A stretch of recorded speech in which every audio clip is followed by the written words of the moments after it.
This is the KhoodeelaarTVChannel television channel being broadcast on the internet on Tuesday, 14th of January 2025.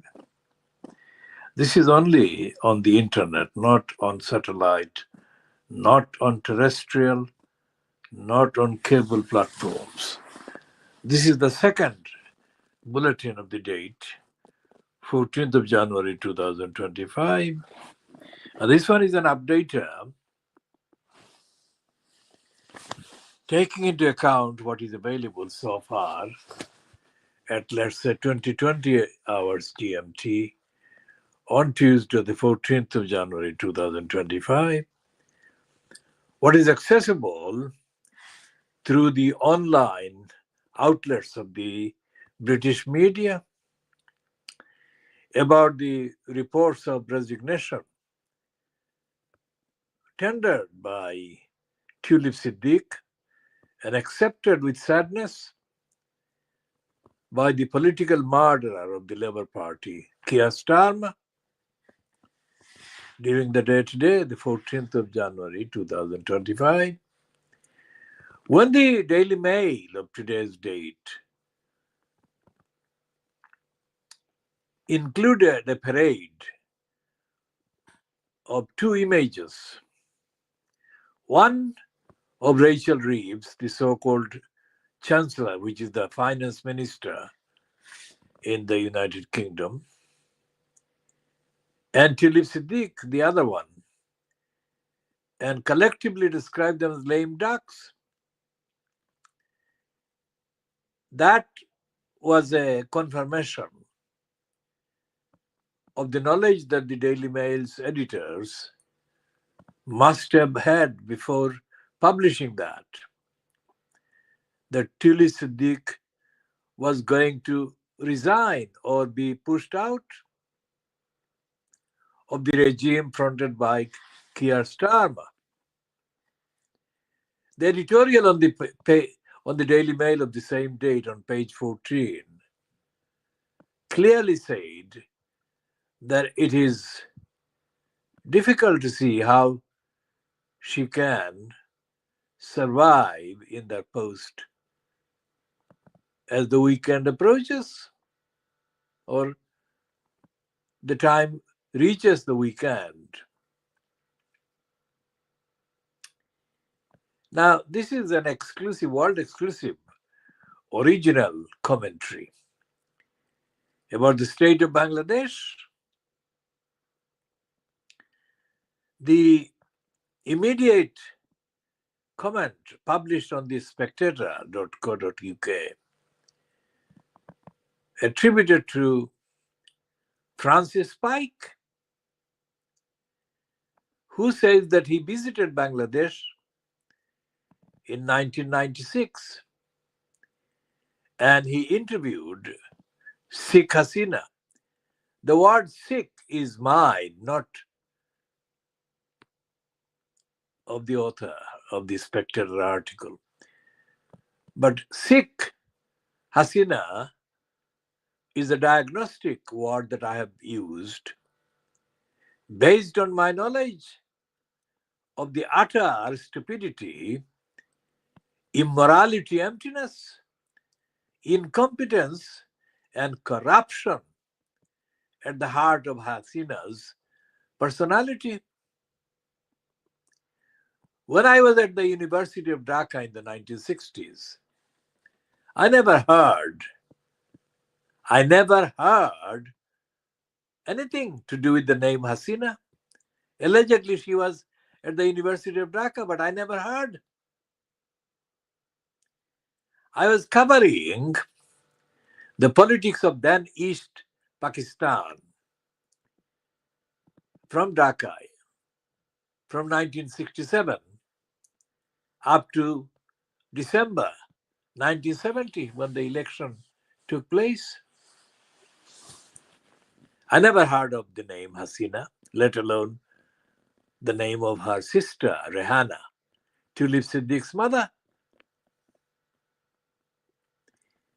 It was absolutely ironic that the two sisters were found to be abroad and alive, when the rest of their family, including Sheikh Mujibur Rahman, their father, was assassinated, murdered. Now, why they were murdered has become a complete mythology. The real truth, known to the people, very closely witnessing what Sheikh Mujib was doing as the leading personality representing the image of Bangladesh, the real knowledge, the real truth was that Sheikh Mujib in power became handicapped. He was unable to run an administration competently, let alone morally, let alone ethically. This is fact. When I covered his various appearances, obviously I had objectively obtained, objectively gained, and objectively gathered solidarity with him when he spoke against the discrimination and disparity caused by the ruling elite coming mainly from various parts of then West Pakistan. And I personally felt sympathetic in January 1970 when the then so-called Shah of Iran visited Bangladesh. And Sheikh Mujib was one of the people present in the precincts of the governor's residence, which later became the headquarters of the Bangladesh state administration. And I noticed that Sheikh Mujib was being ignored by most of the others who were present at the party, reception party, organized to fete the so-called Shah of Iran. I felt sympathetic, and I felt personally on a humane basis, humane level, solidarity and sadness for him because he was being ignored by the other people. I didn't like that because on my objective understanding of his campaigning, I formed the opinion that Sheikh Mujib deserved independent recognition and respect, which he was not given by the people, not just the West Pakistani originated ones, but those who were from East Pakistan originated backgrounds. I was an objective observer. I felt sad and I felt outraged that he was being shunned in that way.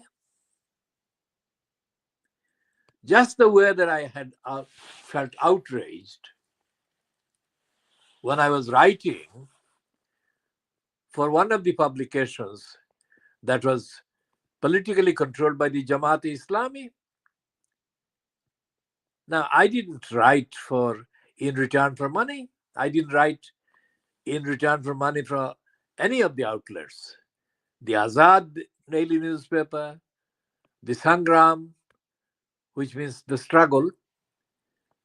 I wrote what I wrote based on what I saw, what I witnessed, what the independent objective evidence told me was happening. And when I wrote one piece in January 1970, that the attacks on Sheikh Mujib by the Sangram, by the Jamaat-e-Islami editorial policy was wrong. And I contrasted that with the eulogies that they were running in praise of Maulana Maududi, who was the leader, spiritual leader of the Jamaat-e-Islami in Pakistan. And I condemned that. And I said that in East Pakistan, it wasn't Maududi who needed to be recognized, but Sheikh Mujib. Nobody told me to do that. Nobody said that I should say that. But I said that just in the way that I said every other thing that was truthful on objective analysis. Now, Sheikh Mujib was denied that recognition and respect and platform. So what I found was that one evening when I arrived to do the evening reporting, writing my own pieces, there was a letter on the table, news desk, news table, signed by Sultan Ahmad. Now, Sultan Ahmad was the younger brother of Dr. Hassan Zaman. Now, Hassan Zaman was the main Director General of the Pakistan Council, and he was absolutely corrupt, totally corrupt, stupid. Hassan Zaman actually publicized a kind of bribing program for young university students in the dying days of the United Pakistan. And he promised young university students lots and lots of money if they wrote pieces in praise of the integrity of Pakistan. That was stupid. You could not create integrity based on lies and falsehood and discrimination and denial and lies. But I witnessed all of those initiatives and I decried them, I condemned them. So Sultan Ahmad's letter said to me, your services are no longer required. What the fuck? I wasn't serving him. The Shangram was one of the many outlets that I was writing for or writing in without asking for money, without expecting any money, without needing their money. I did the same thing with Azad. I did the same thing with Morning News and other outlets that were published in East Pakistan from Dhaka. Now those crooks of the Jamaat-e-Islami had some West Pakistani origin individuals dictating terms from another address for what should be the contents and the editorial policy of this Shangram newspaper. I went to one of them and I told him, the one that appeared to be the main supremo, I said that you morons, and I spoke in English. I said words to the effect that you morons from West Pakistan are cowards. You have no backbones. You have no idea about Pakistan. And he would disappear. I said it to their face after the Sultan Ahmad letter to me. I said, you would disappear. And we in East Pakistan would be left to fight for the rights of the people. I didn't mean the people led by the Awami League or claimed the allegiances of by the Awami League. I said ordinary people. I meant ordinary people. Of course, late in the year 1970, when the election was due to be held in September 1970, there was a flood cyclone which delayed the scheduled election, which was eventually held in December 1970. In that election, of course, the numerical majority won. The numerical majority of the Pakistan National Assembly seats was won by the party, Awami League Party, despite the fact that I witnessed, say, in a polling station in Biani Bazar in Silot, open looting and takeover of the polling booth by the Awami League thugs. This happened right across the whole province then of East Pakistan. But despite all of that, the Awami League was the main, undisputed, numerical majority winner. And by all definitions and descriptions of democratic franchise, the Awami League should have been given the opportunity to form the government of Pakistan based on that election of December 1970. But the Awami League was denied that opportunity by the ambitions of the crooked Zulfikar Ali Bhutto. And the rest, as I say, is history, because it was Bhutto that undid the attempt at democratically organizing the society in Pakistan at that late stage. I have, of course, spoken about Bhutto and Mujib and the election, and I shall continue to update my commentary and recollections and witness in due course in other later bulletins. Today, I'm going to comment on how the Awami League's morally superior position based on that election outcome, comparatively morally superior position, was undone by the Awami League thugs, who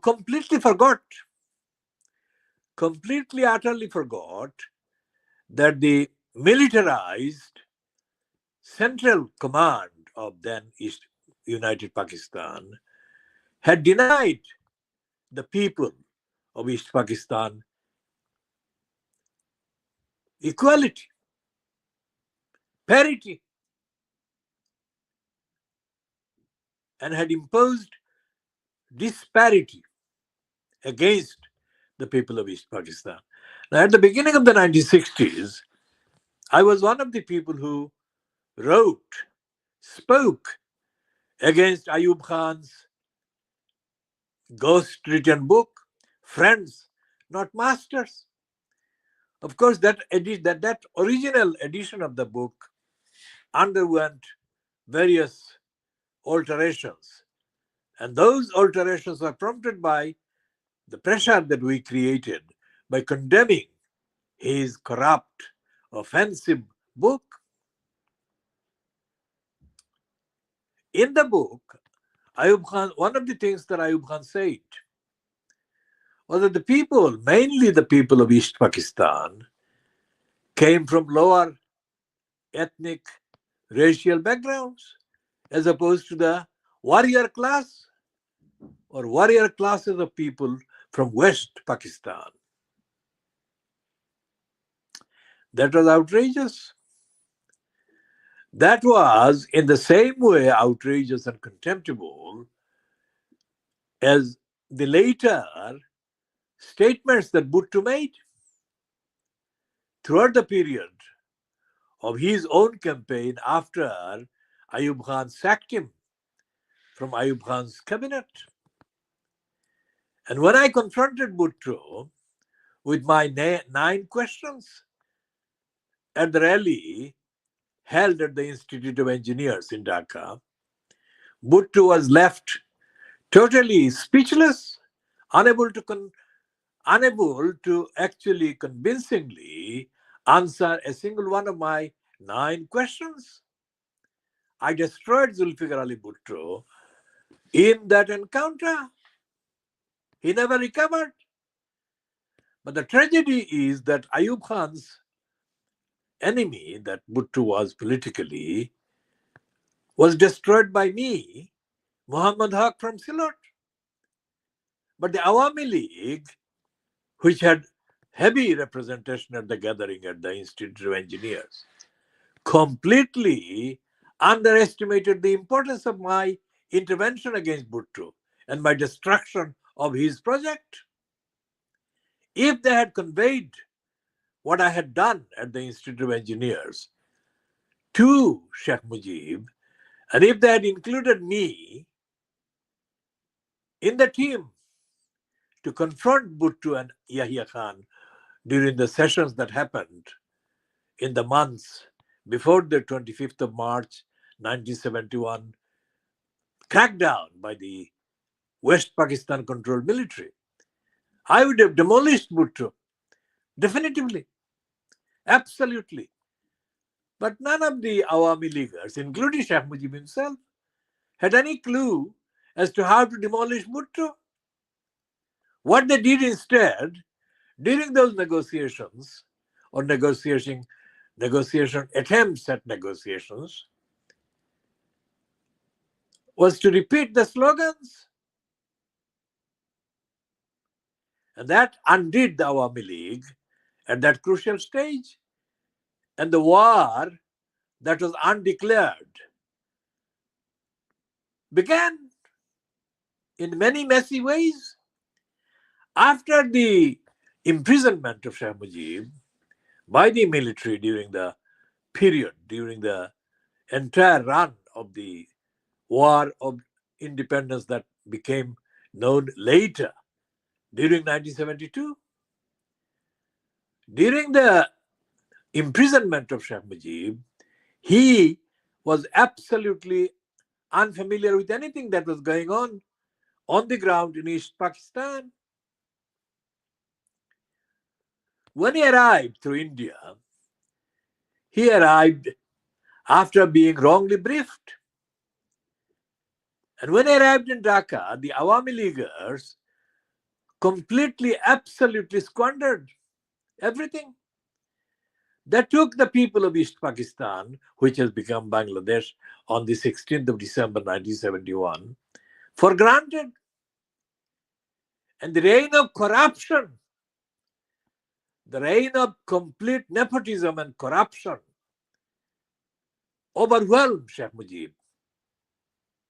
As a human being, as an individual who had spent the previous 20 years, let's say, of his life trying to create a profile for himself as the undisputed representative voice of the people of East Pakistan, Sheikh Mujib deserved recognition from his own Awami League. But the Awami League took him hostage and they turned the whole ocean of goodwill that had been in existence for Sheikh Mujib into a nightmare for him. And from 1972, when he came back to Bangladesh, or he came to Bangladesh, which he had left when it was East Pakistan, just a year, under a year before. When he arrived back, he was denied the recognition and the respect and the autonomy by the Awami League crooks. And that began the process of resentment against him, against his two sons, Kamal and Jamal. One of the sons actually sexually targeted the wife of the military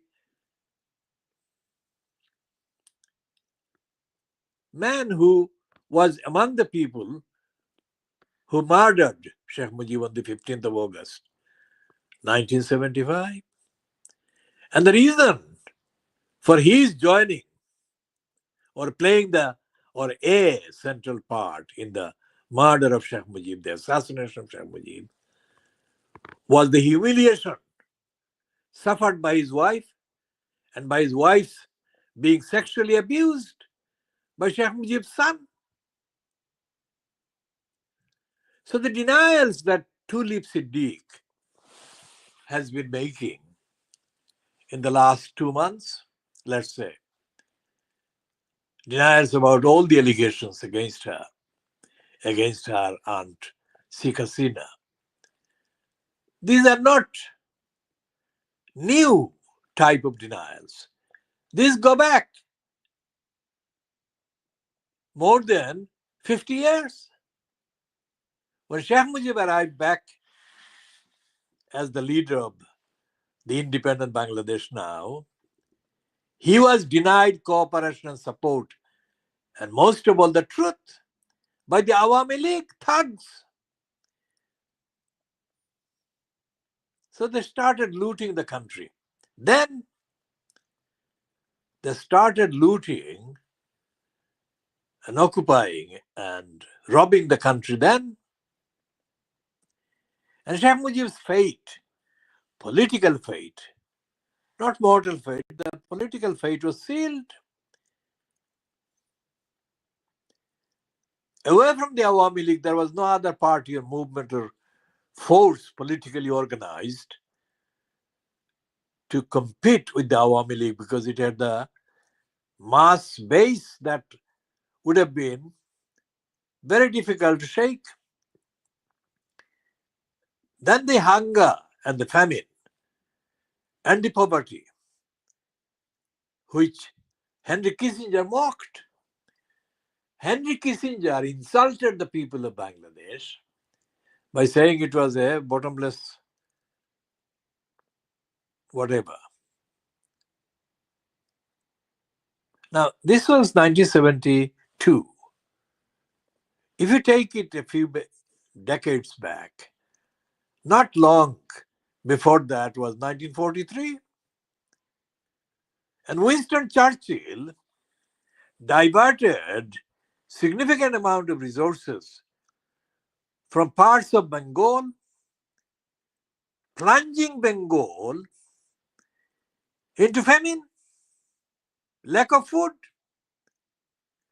that massacred millions of people in Bengal.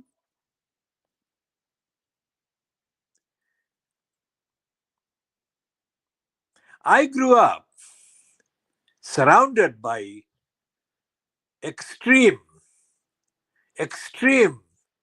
environment of poverty around the whole place. That was a legacy continuation of the famine caused by Winston Churchill and the British. But the Awami League thugs who abused the previous popularity of Sheikh Mujib misunderstood history, just as Bhutto did. When I confronted Bhutto at the Institute of Engineers, Bhutto had no clue as to how Pakistan had been established.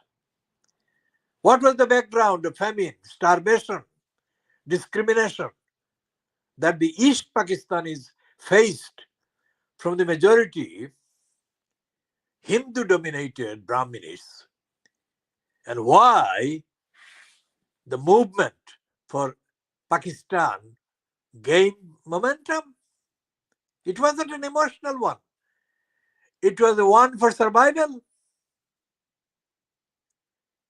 Bhutto was ignorant, and Sheikh Mujib was incapacitated by the crooks in the Awami League.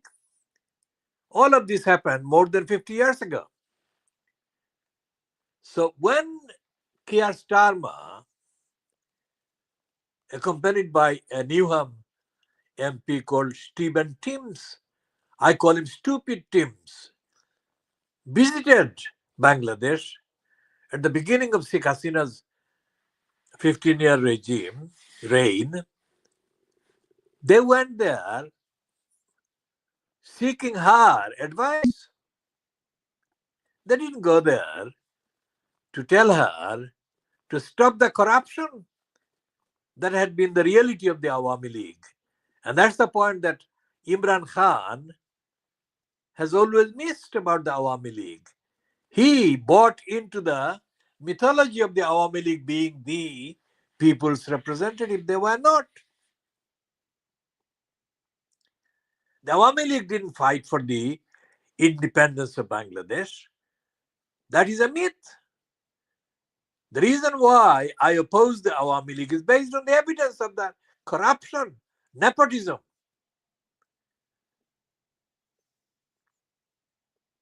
So they denied the absolute majority of the people of then East Pakistan all credit for opposing the West Pakistani discrimination, assault, and attacks and denials. And that is what never left the Awami League. The corruption, the legacy, was the driver. According to Francis Pike, who has written one of the first opinion pieces that has appeared on the Spectator website in London, he describes Sheikh Hasina, whom he met in 1996, as humorless, arrogant, and bitter. This is today, talking about Tuesday, the 14th of January 2025. Francis Pike says that in his experience of observing, talking, reporting from the subcontinent, he doesn't mention the countries, but he should have mentioned subcontinent of Bangladesh, India, and Pakistan. In his experience of observing and reporting on the leaders and the people of the subcontinent of India, Pakistan, Bangladesh, he found Sheikh Hasina to be the singularly most arrogant, humorless, bitter, and unpleasant individual. He singles her out. And I call her Sheikh Hasina because she's a liar. And all her lies and lying, as is predicted in the Holy Quran, will be revealed. Innal batila kana zahuka.